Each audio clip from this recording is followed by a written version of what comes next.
What's up everyone, welcome back to more Reddit stories about entitled people, crazy people, and anything else we find interesting. Hope you're all doing awesome today, and as usual, we'll be checking out some more Reddit posts. So be sure to share your thoughts about today's stories down in the comments, and we're getting right into it. I accidentally spent the night in a stranger's house. I mixed up the address. Should I go ahead and report this to the police and homeowners, or say nothing? An OP posted this in r/legal advice. I'm a college student returning home for the summer break. I go to school several states away and was making the 20+ hour drive home to South Florida. I spent all day driving and I was tired and didn't want to spend money on a hotel if I didn't have to. I called up one of my sorority sisters who lives in the Florida Panhandle and asked if I could stay the night with her. Sorority sister says she is out of town, but gives me her address and tells me that I can crash at her family's beach house. She gives me the specific instructions to enter through the kitchen window, since there is no spare key and she leaves the kitchen window unlocked. I'm very good friends with my sorority sister and know her family, so I didn't think anything of it. I drove to the beach house and entered through the kitchen window. It was very late and I fell asleep on the couch without using the bathroom or looking around or anything like that. The next morning I woke up and realized that I was not in the right house, because I didn't recognize anyone in the photos hanging up. I cleaned up the couch and left as quickly as possible, and was able to figure out that I went to the house across the street from my friend's beach house. I did not intend to break into this house, and I'm worried now that I'll be reported to the police or something. The house had security cameras, but I have no clue if they were turned on or not.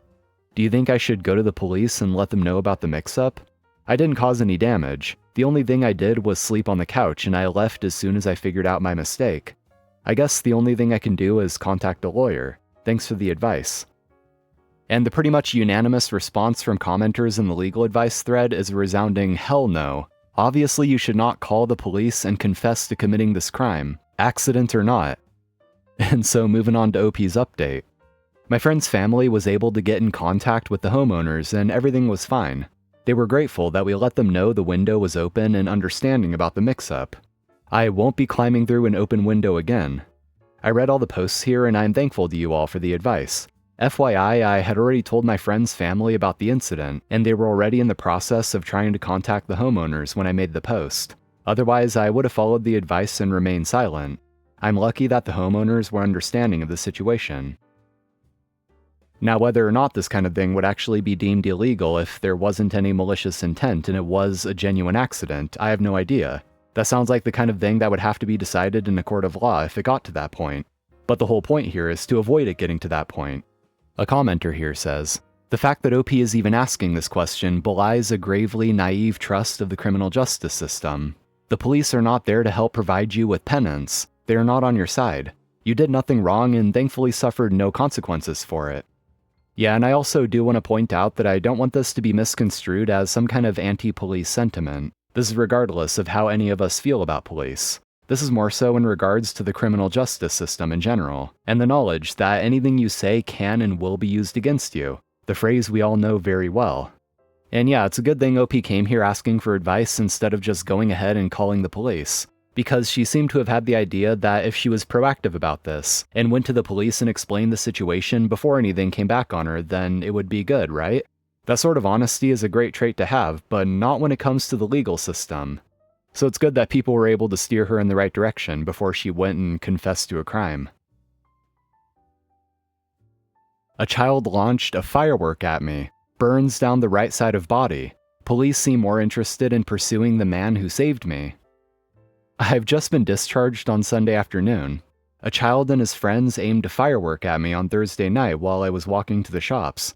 The jacket I was wearing was very flammable and ignited. I managed to get it off, but I was blinded for about a minute by the flash of light and bang. I was also deafened with a loud ringing in my ears for several minutes.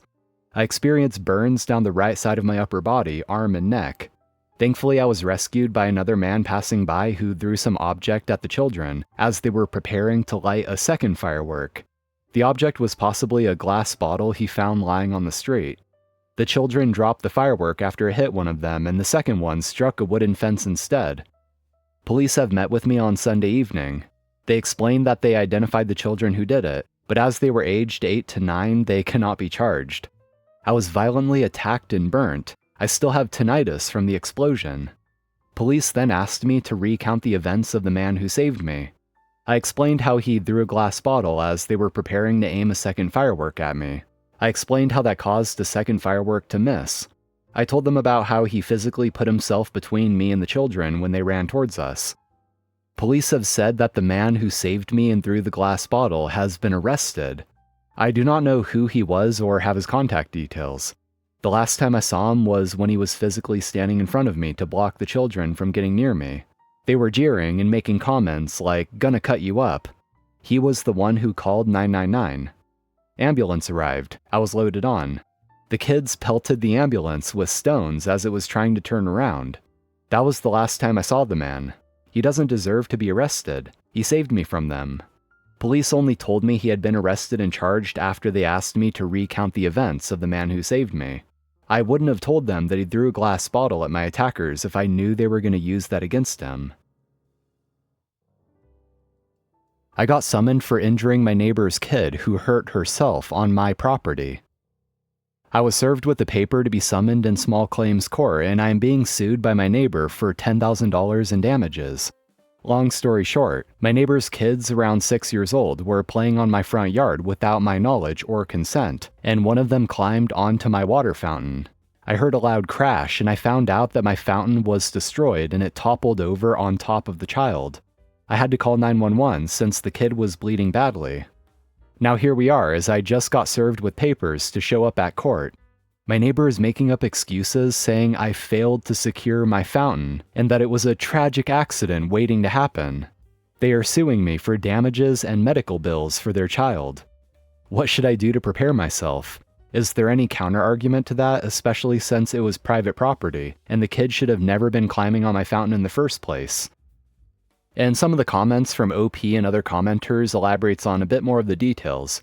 Someone said, "I think they would have to prove it was an attractive nuisance," which I guess means if your fountain looked like a water slide, you might be in trouble, but otherwise, second homeowner's insurance.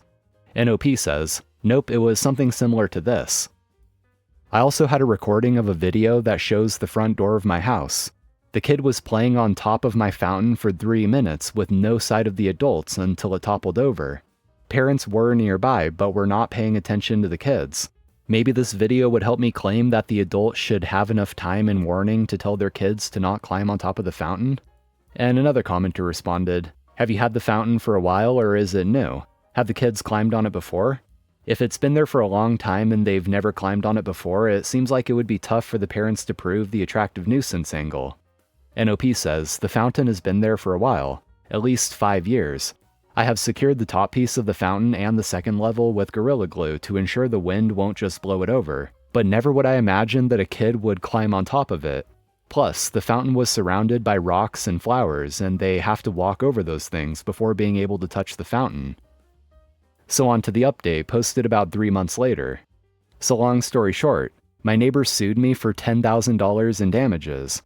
I also countersued and wanted my neighbor to reimburse me for any court paperwork that I had to do, the fountain he broke, and the time I wasted.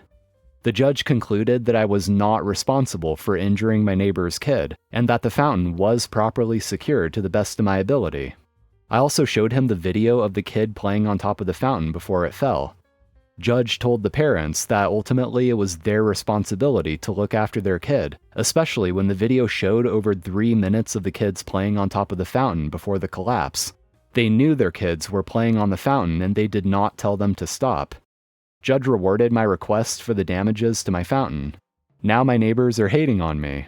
Just weeks ago, my house was egged on Halloween, away from the view of the camera, and I was the only house that was egged.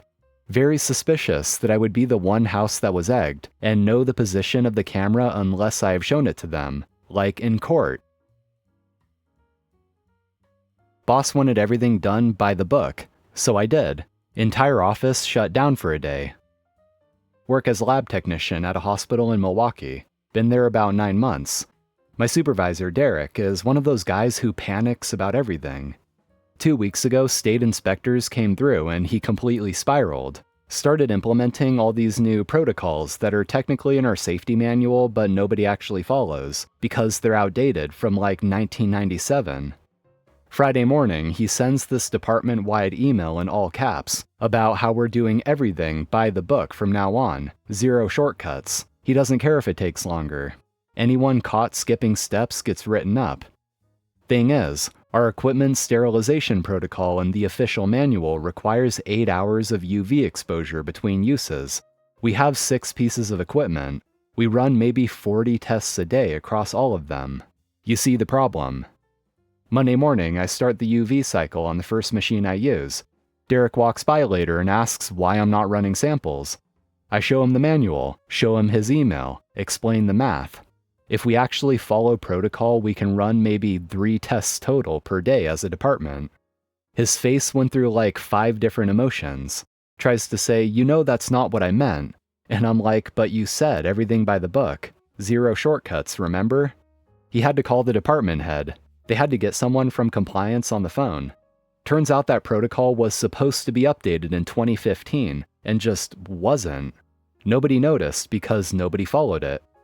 We shut down non-emergency testing for the entire day while they pushed through an emergency protocol update. Derek won't make eye contact with me now. My coworker Amanda bought me coffee this morning though, so that was cool. Alright guys, that's going to be all for today, and as always, thank you for watching, I do appreciate it. If you enjoyed, be sure to hit that like button, and also if you want more Reddit stories like these, be sure to subscribe.